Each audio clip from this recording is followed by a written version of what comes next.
Le travail de Michael Caillou peut se résumer autour du foisonnement. Le foisonnement de la nature, le foisonnement des bestiaires, le foisonnement de cette luxuriante nature qu'il met en avant dans l'exposition qu'on a actuellement aux Dominicaines.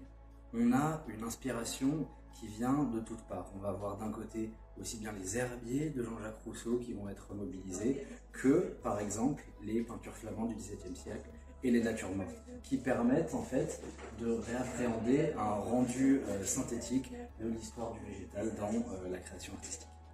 Le travail de Michael Caillou, bien que principalement centré sur le dessin à la base, va venir prendre un certain nombre de formes, aussi diverses que la céramique, la sculpture ou la gravure, qui a pris une très grande place dans sa production. Ici, ce qui est intéressant, c'est qu'on peut voir que la plaque de gravure, qui normalement après édition va venir être détruite, est réutilisée, retravaillée et transformée en œuvre d'art. De plus, rien n'est perdu dans les gravures de Michael Caillou, car les moindres espaces et les moindres bouts de plaques vont être retravaillés, resculptés, retaillés pour donner d'innombrables insectes qui reviennent et qui vont servir à embosser le papier, comme vous pouvez le voir jusqu'ici, et apporter un bestiaire en négatif supplémentaire avec ses compositions déjà riches.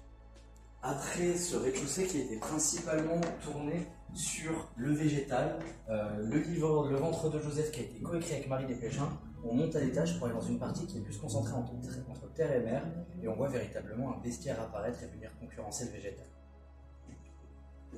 Il est connu pour ce travail d'illustration qui vient aussi toucher la tapisserie et qui explique le succès que peuvent avoir ces compositions.